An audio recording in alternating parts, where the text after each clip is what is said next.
Boa noite a todos. Boa noite, Marcos. Seja bem-vindo mais uma vez à nossa live. Boa noite, meu irmão. Boa noite a todos. Uma alegria estar aqui de novo. O Marcos já é colaborador nosso, né? O Marcos é lá de Campinas, São Paulo. Ele vai apresentar o estudo para nós hoje.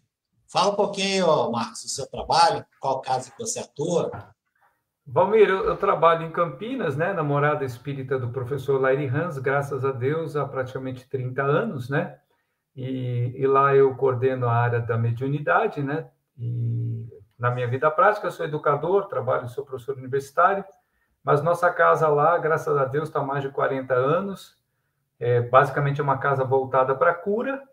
E a gente faz esse trabalho de divulgação da doutrina, graças a Deus também, aí pelo menos 10 anos, com muita alegria. E pelas redes sociais também, né? Sim, sim, a gente faz pela rede, faz presencial. Tá certo. Ô, Marco, eu vou fazer aqui a leitura do livro Fonte Viva. E a gente está fazendo a divulgação, né, da doutrina espírita através do GAEB, que é o Grupo de Apoio Holístico Eurípides Barçanufo, aqui de Volta Redonda, né? Nós temos o atendimento na segunda, palestra nas terça-feira presencial, e às quintas-feiras, há um bom tempo, a gente está divulgando a doutrina espírita através das redes sociais. Eu vou fazer a leitura do livro Fonte Viva, psicografia de Francisco Cândido Xavier, pelo espírito de Emmanuel. E a lição de hoje é de número 109. O título dela é A Exemplo do Cristo. Ele bem sabia o que havia no homem. Quem disse isso foi João, está lá no capítulo 2, versículo 25. Sim, Jesus não ignorava o que existia no homem, mas nunca se deixou impressionar negativamente. Sabia que a usura morava com Zaqueu, contudo, trouxe-o da sonevice para a benevolência. Não desconhecia que Madalena era possuída pelos gênios do mal, entretanto, renovou-a para o amor puro. Reconheceu a vaidade intelectual de Nicodemo e novas concepções da grandeza e da excelsitude da vida. Identificou a fraqueza de Simão Pedro. Todavia, pouco a pouco, instala no coração do discípulo a fortaleza espiritual que faria dele o sustentáculo do cristianismo nascente. Vê as dúvidas de Tomé sem desampará-lo. Conhece a sombra que habita em Judas sem negar-lhe o culto da afeição. Jesus preocupou-se, acima de tudo, em proporcionar a cada alma uma visão mais ampla da vida, em quinhonhar cada espírito com eficientes recursos de renovação para o bem. Não condene, pois, o próximo, porque nele observes a inferioridade e a imperfeição. A exemplo do Cristo, ajuda quanto possas. O amigo divino sabe o que existe em nós. Ele não desconhece a nossa pesada e escura bagagem do pretérito nas dificuldades do nosso presente, recheado de hesitações e de erros, mas nem por isso deixa de estender-nos amorosamente as mãos. Então, essa é a nossa leitura, né, para reflexão. Se o mestre faz isso por nós, é porque nós não podemos, né, fazer isso pelo nosso próximo, né? Sem Vou dúvida. convidar todos agora para esse momento, para que a gente possa fazer a nossa prece de abertura, que cada um de nós, no aconchego dos nossos lares, possamos relaxar nos nossos assentos, elevar o pensamento ao nosso Pai Maior, cada um na concepção que faz dele, e agradecer mais uma vez por essa oportunidade de estarmos aqui através das redes sociais, reunidos para a divulgação da doutrina espírita. Senhor Deus, Pai bondoso, mais uma vez nos reunimos em seu nome para mais um estudo sobre a doutrina espírita. Neste momento, pedimos a toda a espiritualidade de luz, ao Mestre Jesus, toda a intuição ao nosso irmão Marcos Bernardes, que aceitou o convite para apresentar para nós o estudo da noite de hoje. Que ele consiga transmitir para nós todas as informações e que nós tenhamos a sabedoria, a capacidade de extrair dessas informações orientações para a nossa caminhada diária, entendimentos das nossas dificuldades enfrentadas no dia a dia. Que o Senhor possa enviar seus mensageiros espirituais a cada lar representados aqui nesta noite. Possa também, Pai, auxiliar e atender todos os nossos irmãos que enfrentam a saúde do corpo físico, seja no hospital, em seus próprios lares, e infelizmente muitos deles abandonados pelas ruas, que neste momento eles possam receber a visita dos seus mensageiros e possam receber esse lenitivo necessário para a recuperação e equilíbrio da saúde do corpo físico e espiritual. Que o Senhor possa também, Pai, estar sempre nos amparando e nos orientando na nossa caminhada diária, nos dando sempre esclarecimento através dessa doutrina maravilhosa, a doutrina espírita. Gratidão mais uma vez por essa oportunidade e pedimos assim a vossa permissão para iniciarmos a live da noite de hoje. Graças a Deus, que assim seja. Amém. Ó, Marco, daqui a pouquinho eu volto, fica à vontade, tá? Muito obrigado, meu irmão. Abraço. Bom, boa noite mais uma vez. Eu agradeço, eu peço a bênção, eu peço a licença espiritual aos mentores desta casa. Eu peço especialmente ao meu professor, ao meu mentor, que possam me guiar, que possam me orientar no trabalho dessa noite. Meus irmãos, a gente hoje vai fazer uma reflexão sobre a cegueira. Eu vou arrumar aqui só um minutinho, com licença de vocês. Nós vamos fazer uma reflexão sobre a cegueira espiritual. Não sei se todos sabem, quando você vai ao Evangelho, Jesus, ele usava sempre referências que fossem fáceis para as pessoas. Então, você tem algumas figuras, alguns símbolos que aparecem no Evangelho inteiro. E a questão da cegueira e da visão é uma das que mais aparece. A água e o pão são as duas maiores, o vinho também, mas um pouco menos, e a cegueira aparece o tempo todo, de várias formas. Então vocês vão de lembrar da cura do cego de nascença, da cura do cego de Jericó, da cura do cego de Betsaida, das figuras que Jesus faz, são cegos guiando cegos, vão cair no abismo. Quando Jesus em Mateus vai falar, olhem e vejam os sinais, aprendam a ver os sinais. Jesus faz referência à questão de olhar e ver o tempo todo na Bíblia, especialmente no Evangelho. E eu gostaria de começar por aqui. Jesus, eu acabei de falar, faz referências à questão de olhar e ver. Por que eu estou dizendo isso? Porque muitas vezes, no dia a dia, a gente usa as duas expressões como se fosse a mesma coisa. Eu já dei uma olhada, eu vi. Mas Jesus também, no Evangelho, ele costumava usar a expressão hebraica, quem tem ouvidos de escutar. Que ouça quem tem ouvidos de escutar. Que olhe quem tem olhos de ver. E aí talvez você pudesse se perguntar assim, aí minha irmã que está ouvindo, mas tem olho que não vê? Tem. Tem olho que não vê. Às vezes a gente, numa discussão mais acalorada, não vocês que, mas eu vou falar aqui por mim, às vezes numa discussão mais acalorada com a esposa, com o filho, às vezes você não fala assim, eu falo, mas você não me escuta. Ou então quando você fala assim, você está me escutando? Obviamente quando você diz assim, você está me escutando, você não está perguntando se ele tem problema de audição. Quando você fala, vem aqui, às vezes você não usa até a expressão, você diz assim, olha o que eu estou te dizendo. como querendo dizer, repare, veja. Por que eu estou dizendo isso para vocês, meus irmãos? Porque olhar é uma tarefa do corpo, é uma função orgânica, mas ver é uma tarefa do espírito. E é justamente por isso que várias pessoas podem olhar para uma mesma coisa e ver coisas diferentes. Quantos olharam Jesus passar e viram a luz do mundo?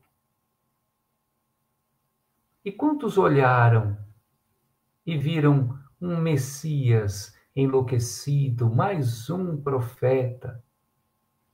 Quantos olharam e não viram um perigo ao seu poder?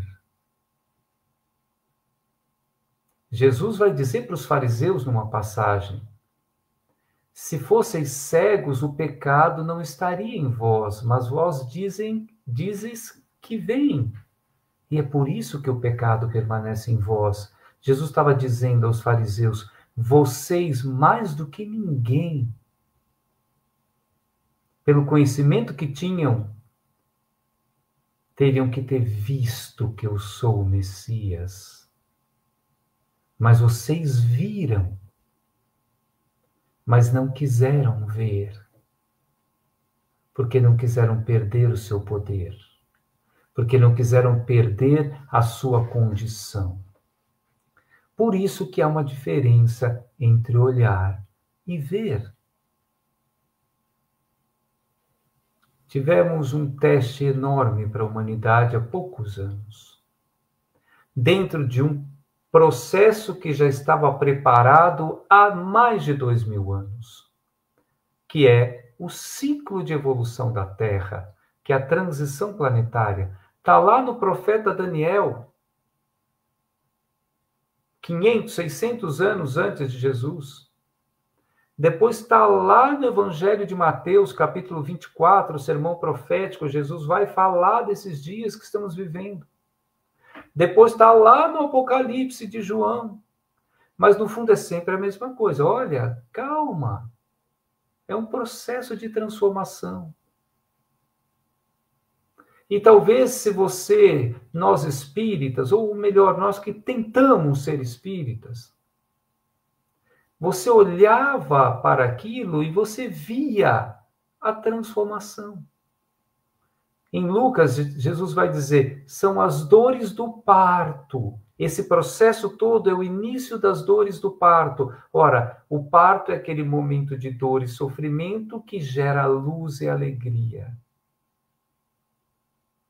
Mas, meus irmãos, quantos de vocês não passaram pelo que eu passei e acredito que muitos de nós? Você chega para alguém e tenta falar, calma, eu sei, tem a doença, tem os desencarnes, tem as dificuldades, mas olha um pouco mais. Tem mais aí. E quantos não diriam assim, você está maluco? Você está maluco? É gente morrendo, é gente perdendo emprego, é empresa fechando. Como é que você pode ver algo positivo? Porque aquilo que a gente vê diz respeito ao que a gente é. O que a gente vê diz respeito, primeiro de tudo, o que nos interessa. Segundo, os conceitos que a gente tem sobre a vida. E terceiro, o estágio que a gente já alcançou. Eu tenho um amigo, ele sofreu um infarto com quase 45 anos. E ele me diz assim, Marcos, eu agradeço todos os dias a Deus pelo meu infarto. Mesma coisa. Tem gente que vai dizer assim, mais um aí ficou doido, coitado, teve um infarto, afetou o cérebro dele, ele está agradecendo que teve um infarto. Aí você pergunta para ele, mas João, por quê? Ele vai dizer, você sabe por quê?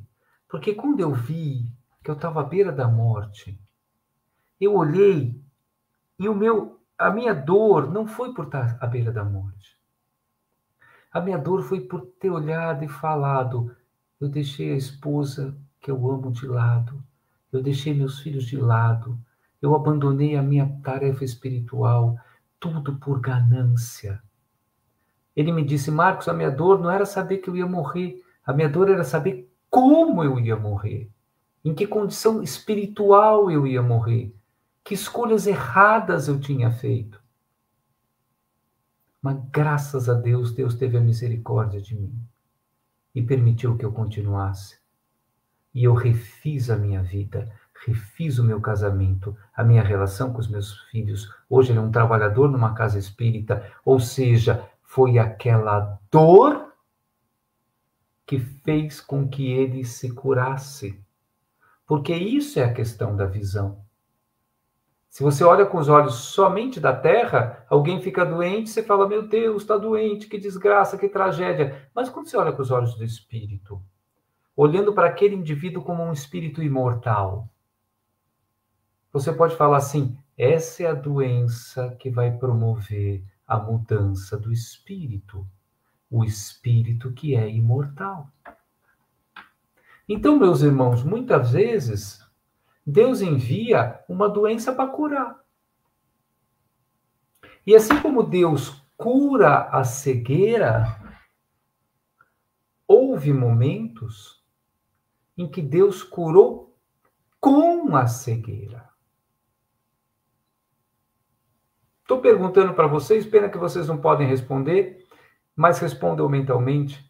Vocês conseguem lembrar no Evangelho, na Bíblia, na história, no Novo Testamento especialmente, alguma pessoa que foi curada pela cegueira? Havia um sujeito de nome Saul, né, o nome hebraico, Saulo, latinizado, que era um grande doutor da lei, um homem rico, um homem belo, um homem poderoso. Quem leu Paulo e Estevão vai lembrar. Portanto, havia um sujeito que achava que via tudo, sabia tudo. Estou no meio de ignorantes, mas eu vejo. Mas ele não via, ele só olhava.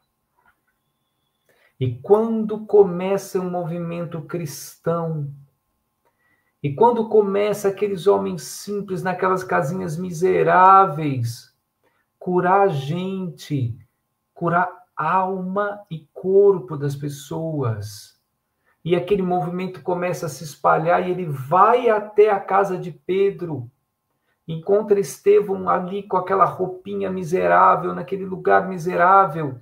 Ele olha, e o que ele vê? Ele vê uns miseráveis. Ele ainda não conseguia ver um espírito de altíssima luz, que era Estevão. Ele trama a morte de Estevão. E não satisfeito, ele descobre que a noiva, Abigail, foi doutrinada por um tal de Ananias que estava em Damasco, pega o cavalo e vai para Damasco, atrás de Ananias. Só que no meio do caminho, ele vê Jesus. Ele cai do cavalo, ele fica cego dos olhos. E quando Saulo fica cego dos olhos, o que acontece? Ele passa a ver. Foi necessário cegá-lo para que ele pudesse ver. Assim somos nós. Nós somos aqueles que fomos cegos por muitas existências, que olhávamos, mas não víamos. E porque não víamos, não nos transformávamos. E aí, eu vou aqui colocar agora, não é um desafio, é uma pergunta para vocês. Qual tipo de cego nós somos? Porque o evangelho está repleto deles, né? Você tem o cego de nascença, por exemplo, que está no finalzinho, na última semana de Jesus, né, quando ele passa em Jerusalém, sabendo que dali não sairia, né, que é a parte final do evangelho está em Mateus, em Marcos, em João, em que ele cura aquele cego de nascença. Ali é um exemplo do que eu estou falando para vocês. Ele cura um cego de nascença, esse cego vai se lavar, há todo um borborinho, ele vai se lavar no tanque de Siloé, né, que era o tanque dos judeus aceitos. Os judeus aceitos se lavavam dentro da cidade, no tanque de Siloé. Os proscritos, os párias, se lavavam do lado de fora dos muros da cidade, no tanque de Betesda, onde inclusive tem a cura do paralítico. Pois bem, mas esse cego dá todo aquele burburinho, porque era um cego de nascença que foi curado no sábado com barro, enfim. E aquilo chega até os fariseus. Olha, tem um homem aí que curou um cego de nascença. Um cego de nascença, isso é impossível, isso é brincadeira. Chamaram o cego. E o cego estava enxergando. Quem te curou? Ah, não sei, dizem que é um tal de Jesus, porque Jesus passa o barro no olho dele e manda ele se lavar no tanque. Portanto, ele não viu Jesus. E quando ele se curou, ele já não estava com Jesus. Bom, mas o que acontece?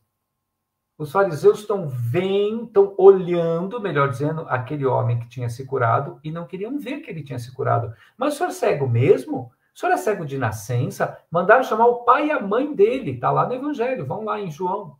Salvo engano, capítulo 6 ou 8, eu não me lembro de cabeça. E aí, eles perguntam para o pai e para a mãe fala, pô, né, só faltou falar, só não falou, o senhor está de brincadeira, porque era um fariseu muito, muito poderoso. Bom, mas os fariseus ficaram indignados, porque Jesus realizou um milagre, curou um cego. Não, eles ficaram indignados porque foi no sábado. E pela regra, pelo formalismo hebraico, o sábado deveria ser guardado. Então você não poderia curar no sábado, muito menos fazer o barro.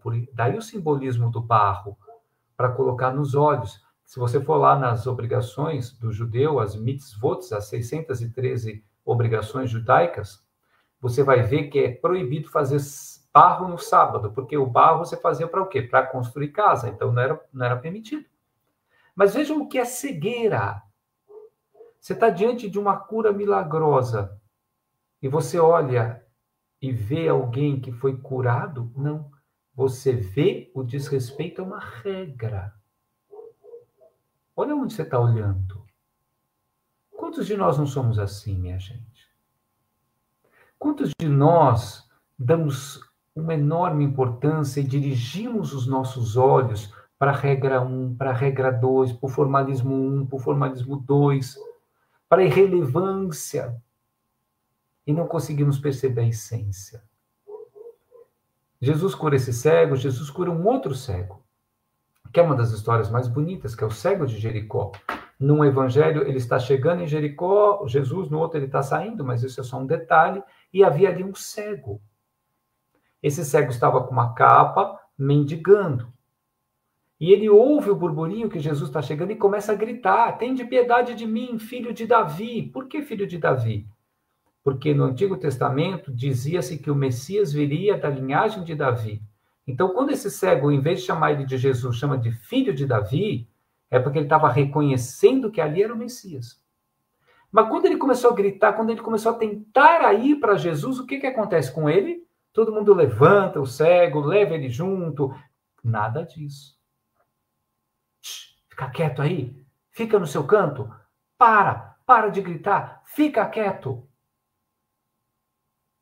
E o que ele faz? Ele grita mais alto ainda. E Jesus ouve e manda chamá-lo. E quando Jesus manda chamá-lo, o que ele faz? Está lá no Evangelho de Lucas. Ele lança fora a capa. Pode parecer um detalhe. Jogou a capa fora para ir lá falar com Jesus. Não. O Estado romano era tão organizado que você, para mendigar, você tinha geralmente uma plaquinha ou um tipo de uma correntinha com uma medalha, podia ser uma capa. Ou seja, você tinha um símbolo que o Estado permitia a você mendigar. Então, quando esse cego lança fora a capa, ele naquele momento estava lançando fora o único elemento de sobrevivência que garantia a ele a condição de sobreviver como mendigo. Vejam o que é fé. Ele tinha total e absoluta convicção que Jesus iria curá-lo. E se Jesus iria curá-lo, ele não ia precisar mais daquele manto. Primeira pergunta que eu faço a vocês, como fiz a mim tantas vezes. Será que quando a gente vai a Jesus, a gente vai com essa convicção? Será que a gente larga a nossa capa? Ou será que a gente se garante de todos os lados? Vai que. Mais que isso. Você pode estar ouvindo a história do cego de Jericó e pensando, pô, mas e daí? Eu estou 2000 anos depois, o que isso tem a ver comigo? Tem muito a ver. Porque ele tenta ir a Jesus e o que acontece com ele é algo que acontece com muitos de nós. Você começa a trabalhar no centro, você começa a se simpatizar pela doutrina, você começa a ir numa sopa, você começa a ir no multirão, você se inscreve no curso de médiums. E todo mundo bate palma? E todo mundo te apoia? Lembro-me que eu estava dando essa palestra em junho, num dia que estava 8 graus, na cidade de Socorro para uns irmãos. E eu comentei, falei, veja, quarta-feira, 8 graus, 8h30 da noite. Você sai de casa e fala, eu vou no centro. Com esse frio? Eu vou no centro ver uma palestra. Palestra? Você tá maluca? Vai pegar uma pneumonia? Fica em casa? A evangelização lá na nossa casa, em Campinas, é aos domingos. Vai tirar a criança da cama? Hoje é domingo. Coitada! Quantas vezes isto que aconteceu com o cego de Jericó, que queria ver, não acontece conosco? E quantos de nós continuamos a gritar e levantamos e passamos pela barreira? E quanto de nós calamos-nos, abaixamos e desistimos? Eu lembro de uma história, parentes conhecidos, e o marido trabalhava numa casa espírita. E eles tinham um trabalho de auxiliar orfanatos, asilos, vários. Então, no final de semana, geralmente eles iam para fazer uma reforma, dar um trato geral. E a esposa dele estava com os filhos, e o pai dele, entre outros parentes, naquele, sabe, aqueles aniversário do primo, do vizinho, do amigo, do tio, enfim, parente de 8º grau. E lá pelas tantas, o pai dele dá uma bronca na esposa, ela estava lá com as 3 meninas, ele dá uma bronca na esposa e diz assim, bonito, não? Bonito, né? Quer dizer que o Antônio, em vez de estar aqui com a família, cadê ele? Está lá no orfanato? No que ela respondeu, bonito mesmo.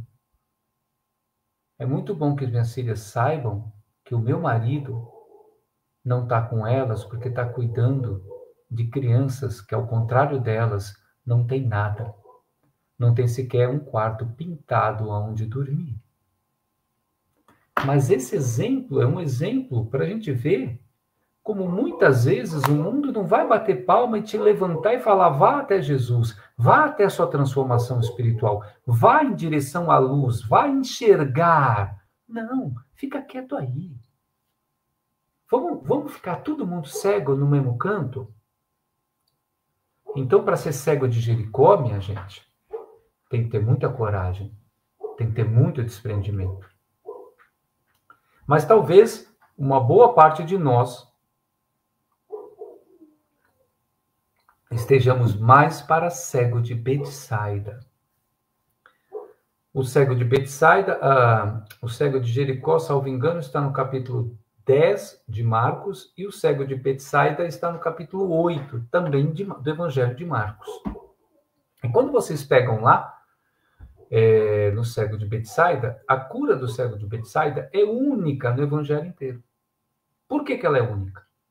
Porque que eu saiba e que eu me lembre, é a única cura do Evangelho de Jesus em que a cura se opera em 2 etapas.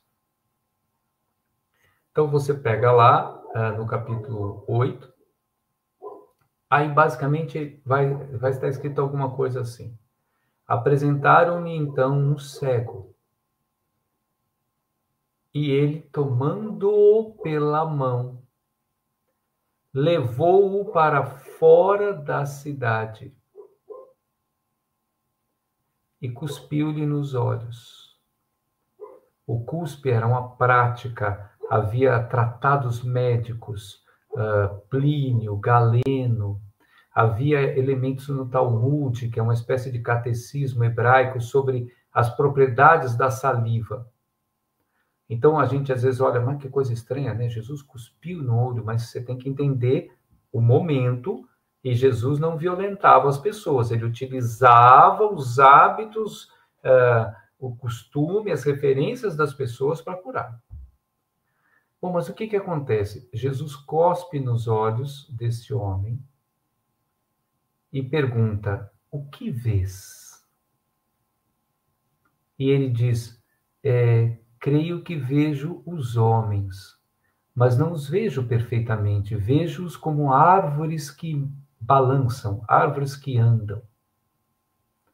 Jesus, então, impõe-lhe pela segunda vez as mãos.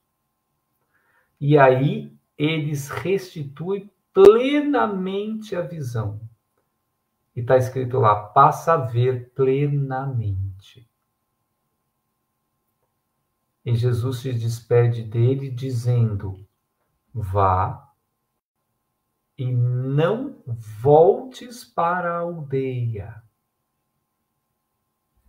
Eu quero pensar e refletir com vocês aqui, meus irmãos, sobre 2 aspectos. O primeiro é que todo o evangelho, toda parábola, toda passagem do evangelho, ela tem camadas, como se fossem níveis de profundidade.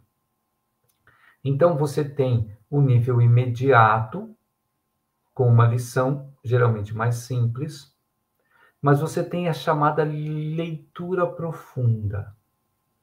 Os hebraicos tinham um termo para isso, e, aliás, os hebraicos, os judeus, né, os rabinos, tinham 4 níveis de leituras das Escrituras. E essa leitura mais profunda é uma leitura simbólica, em que as coisas são mais do que parecem. Então, quando você pega lá, por exemplo, a passagem que tem a margem de cá, tem a margem de lá, tem o barco, eles estão no barco atravessando o mar, começa aquela tempestade, Jesus está dormindo no barco, eles ficam desesperados, eles chamam por Jesus. Você pode, num nível superficial, entender que foi um ato de fé, ou um ato de poder de Jesus. Mas numa leitura profunda, você pode entender os símbolos. O lado de cá é a vida material. O lado de lá é a vida espiritual. O mar é a vida, com todos os seus problemas, todos os seus dilemas. E o barco? O barco é o teu espírito. E Jesus? Jesus estava dentro do teu barco, mas estava dormindo. Por que estava dormindo? Jesus estava dentro do teu barco. E mesmo assim você teve medo. Por quê? Percebam? Com a lição do cego de Betsaida é a mesma coisa. Alguns autores que vão entender que essas 2 etapas podem ser entendidas como encarnações. Como a dizer que Jesus vai curando-nos os olhos pouco a pouco. Então eu creio, com todo respeito a cada um que está me ouvindo, que a maioria de nós é cego de Betsaida, não é cego de Jericó. E nós somos cego de Betsaida no meio da história, porque a gente já está vendo um pouco. Se a gente não estivesse vendo um pouco, não estava aqui agora. Estava vendo novela. Mas a gente ainda não vê plenamente. Tem uma definição que eu li outro dia num livro, achei brilhante, sobre nós, os espíritas, os trabalhadores espíritas, os que estamos, enfim, tentando a transformação, tentando ver. Ele diz o seguinte: quem somos nós? Já não somos mais quem éramos. E ainda não somos quem queremos ser. Nós estamos no meio do caminho. A gente já vê, mas não vê claramente. Mas já vê. Já é uma vantagem. Agora, o segundo ponto é muito interessante e passa desapercebido para muitas pessoas. Porque Jesus tira esse homem da aldeia?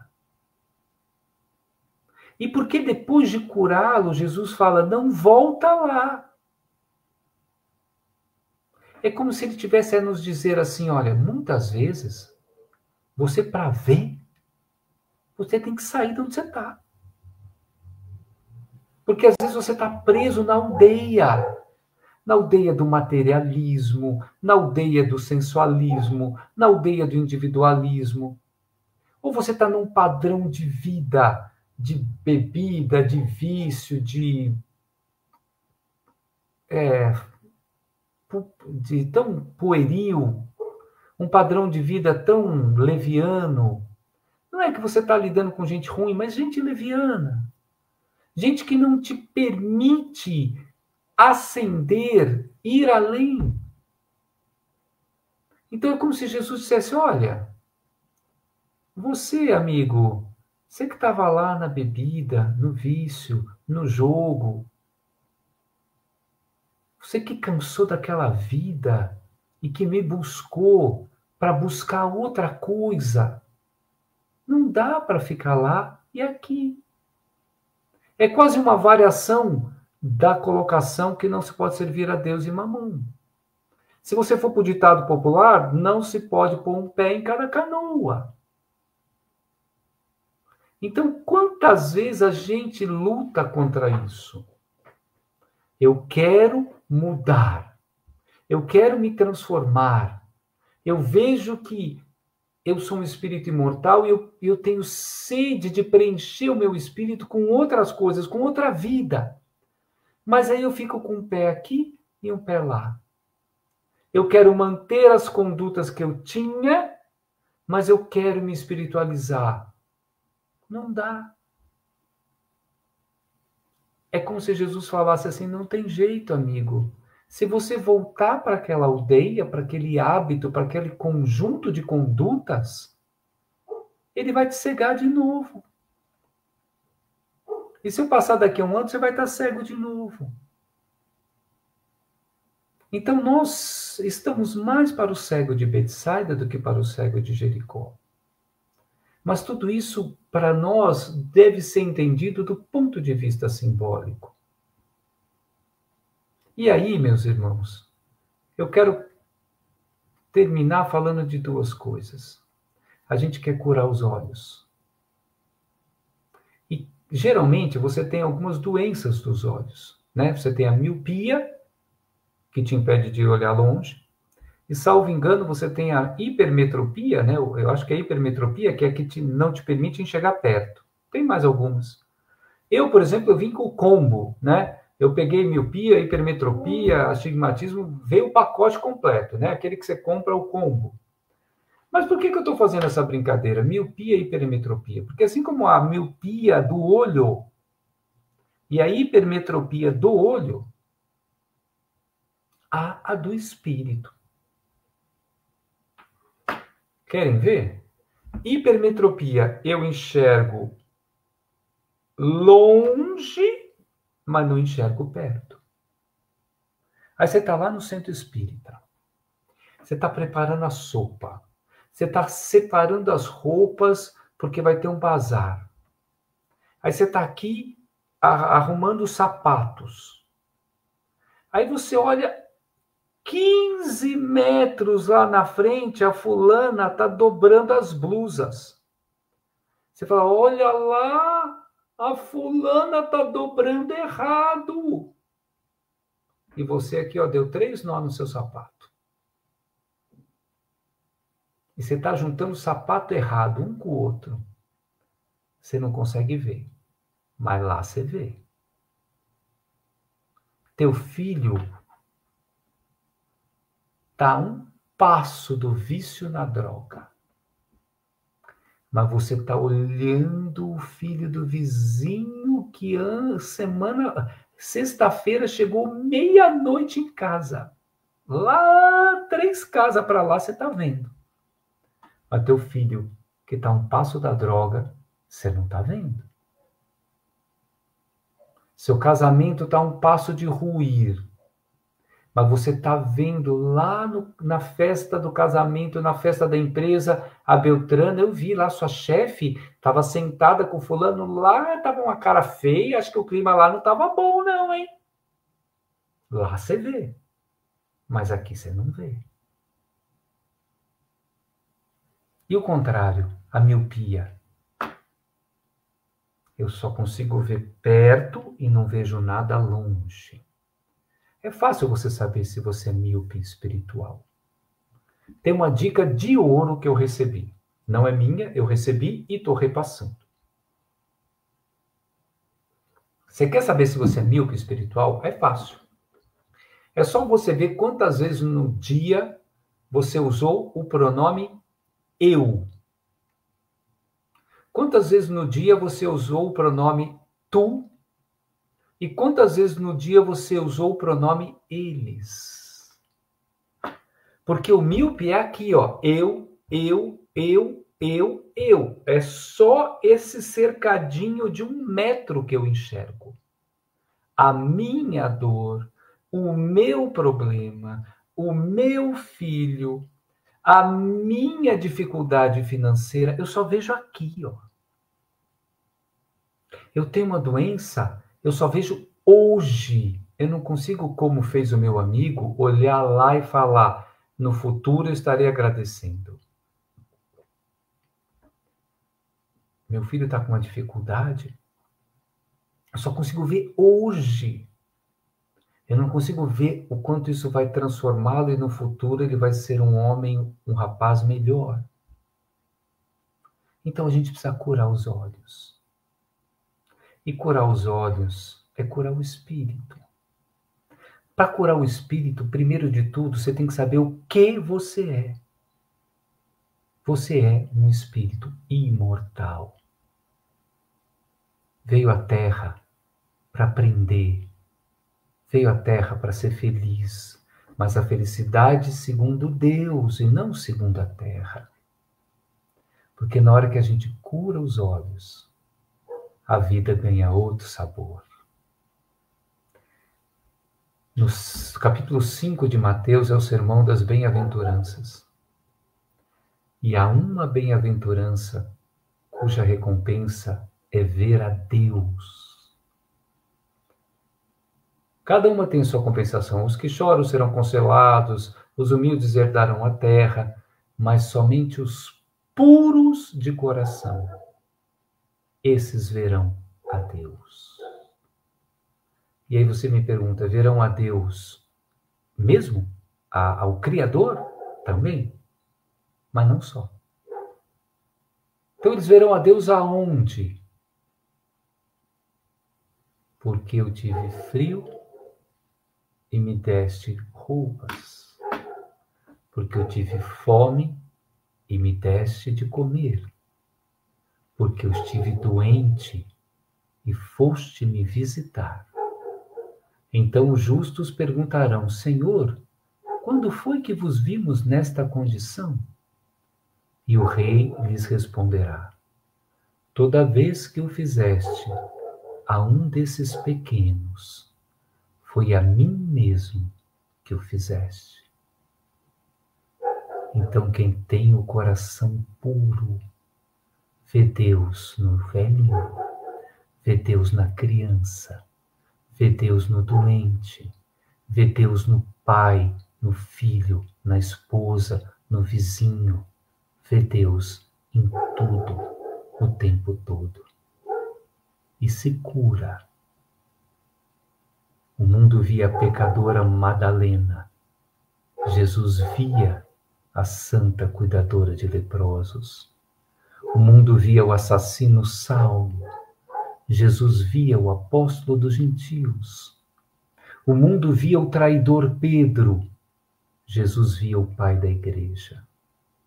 Meus irmãos e minhas irmãs, curemos os nossos olhos para que possamos ver Deus em nós, no outro, em cada um. Que assim seja, graças a Deus.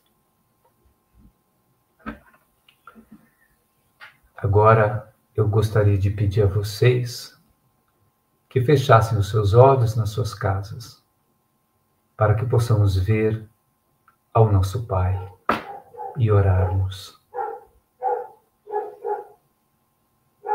Deus, Pai de amor e luz, cura-nos, Senhor, os olhos, tão habituados a ver o pecado. Pai Santíssimo, cura-nos os olhos, tão habituados a ver a maldade. A maldade e o pecado que, na verdade, existem dentro de nós e que projetamos no mundo.